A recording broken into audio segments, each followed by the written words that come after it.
Thanks for joining us on KARE 11 News Now. I'm Chris Harabsky. Let's get right to your headlines. Breaking this afternoon, an arrest in a cold case that has rocked Winona, Minnesota for more than a decade. Investigators arresting Jennifer Nicole Beckley in connection with the 2011 death of an infant known as Baby Angel. The 2-day-old infant's remains found wrapped in a t-shirt floating in the Mississippi River on September 5, 2011. Investigators called her Baby Angel because there were 3 angel figurines wrapped up in those remains. Our agency enlisted the help of the Firebird Forensic Group, who eventually told us they had a possible lead. And not long after we got that, the BCA confirmed that Beckley is Baby Angel's mother. We don't have all the answers, but we know who is responsible. And today's charges are a first step in holding her accountable. DNA testing and genetic genealogy helped investigators find a suspect. We have a crew in Winona covering this story. Make sure you tune in to KARE 11 Plus and as well KARE 11 News at 4, 5, and 6 for the absolute latest on this breaking story. New this afternoon, the Trump administration asking the Supreme Court to let it begin enforcing a ban on transgender service military members. It's a big escalation over the controversial policy, which has faced several legal setbacks. Trump announced the military ban earlier this year, and it would have taken effect last month, but several lower courts issued rulings against it before it could be implemented. New this afternoon, the man who opened fire at a 4th of July parade near Chicago in 2022, killing 7 people, will spend the rest of his life in prison. Robert Crimo, sentenced to life without the possibility of parole today. He pleaded guilty last month in that shooting that killed 7 and hurt nearly 50 people. Life without parole is the most severe punishment in Illinois, as the state does not have the death penalty. New video out of Ukraine today showing extensive damage after deadly Russian drone strikes overnight in Kyiv. The strikes on Ukraine's capital, the deadliest in 9 months, leaving 9 people dead, including 6 children, and injuring dozens more. Ukraine's emergency management says 13 locations were targeted, including residential buildings. Shortly after that strike, President Trump, who's been trying to broker a peace deal in the region, telling Russian President Vladimir Putin to, quote, stop, adding, let's get this peace deal done. Right now, the Trump administration is ramping up pressure on Ukraine, saying that Russia is ready to make a deal. Vice President J.D. Vance saying if Ukraine wants peace, they need to move now. We're going to see if the Europeans, the Russians, and the Ukrainians are ultimately able to get this thing over the finish line. Again, I feel pretty optimistic about it. I think everybody has been negotiating in good faith, but it's now time, I think, to take, if not the final step, one of the final steps, which is at a broad level, the parties saying, we're going to stop the killing, we're going to freeze the territorial lines at some level close to where they are today, and we're going to actually put in place the kind of long-term diplomatic settlement that hopefully will lead to long-term peace. Tomorrow, high-ranking U.S. officials are set to meet with President Putin in Russia to work on a deal. Right now, a U.S. proposal would recognize Russia's capture and annexation of Crimea.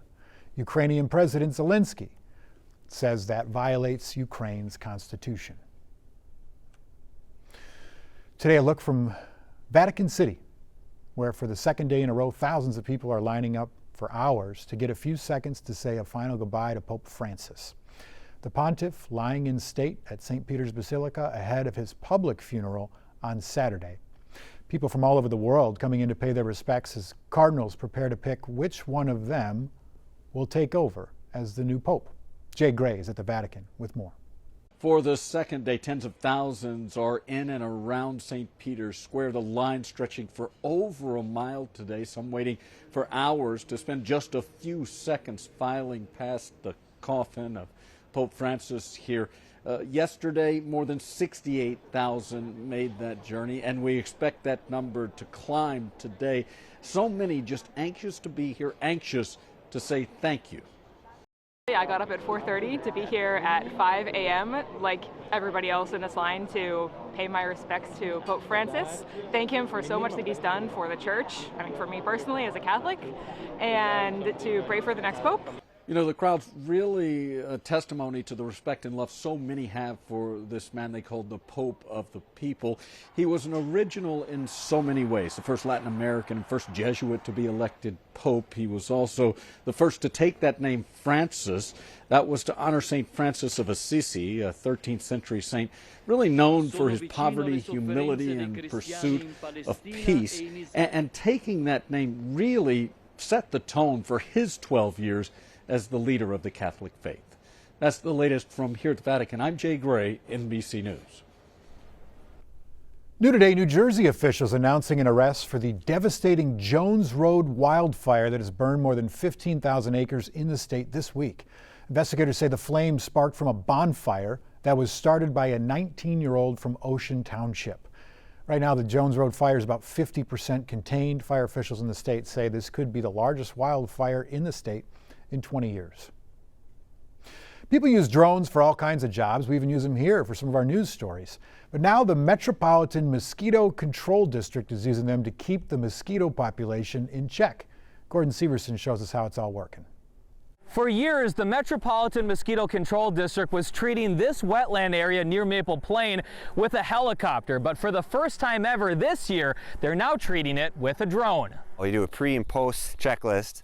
In Minnesota, everyone has their own trick to keep those pesky mosquitoes away. It's called the Agrass T25. 3, 2, 1, lift with your back. At the Metropolitan Mosquito Control District, their newest trick, ready for takeoff, is drones. We did a case study the first couple of years. The district purchased its first drone back in 2020. So let's do it side. and then now it's starting its treatment. After some trial and error, they decided the drones weren't just a gimmick. They actually made the job easier. We sat down, had a meeting. It was like, well, it's actually really helping out in a lot of areas. Let's buy more. They recently purchased 5 more, increasing their fleet to 8. That looks good. The flight crew says in a single day, they can treat up to 20 sites. At each site, they load up the hopper with granules. So it targets mosquito and midge larvae. They check the wind and flight path, and then they take to the skies. It's flying on a predetermined path that we've already planned out. The team says drones are great for sites that are too small for their helicopters. A helicopter is loud and has a big swath width. And drones are safer than using workers on the ground. So we would physically have somebody walk in with waders, a 50-pound backpack on their back, and spreading the pellets that way. That can be dangerous, so the drone replaces that. Right now, drones are treating about 10% of the district sites across the Twin Cities metro. Sometimes you gotta play the wind so you kind of predict where this material is falling. A number that will grow significantly in the coming years as the district wages its endless war against public enemy number 1. So don't be surprised if you see one of these drones flying around in your community this summer. They've added several new sites this year to keep those mosquito numbers in check. Gordon Severson, KARE 11 News. New today, the Food and Drug Administration is suspending a milk and dairy quality testing program. An FDA spokesperson told the Washington Post the proficiency testing program is currently paused, but it is expected to resume. Right now, it is in the process of being transferred to another FDA lab. For the time being, the spokesperson said state and federal labs are continuing to analyze food samples, and the FDA said it's committed to working with states to keep the milk supply safe. The program is being paused at the Department of Health and Human Services, which includes the FDA. Take a look at this video. A packed park board meeting in Minnetonka as people showed up to protest changes to off-leash dog rules. The changes will take effect in less than a month, and it's because of an ordinance the City Council amended last year, essentially banning any off-leash areas and fenced-in areas in spaces that dogs have long been able to run free. Jennifer Hoff has more. Purgatory Park is a popular place. Let's go! For both people. It's okay. And their dogs. Ann Swanson walks Lulu there all the time. Hi there.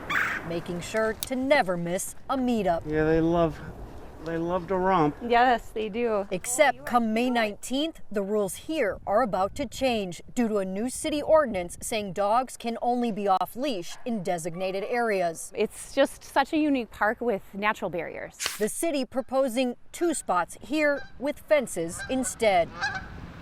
People packing a meeting Wednesday to learn more about the plan that will eventually be implemented at parks all across the city after what park manager Mark Kumka called conflicts. Through that surveying process, we identified some consternation, some disagreement about park use in general, so kicked off the whole conversation. What's clear, it's been challenging because there is no obvious answer that's going to make everybody happy. Compromise may be hard to come by.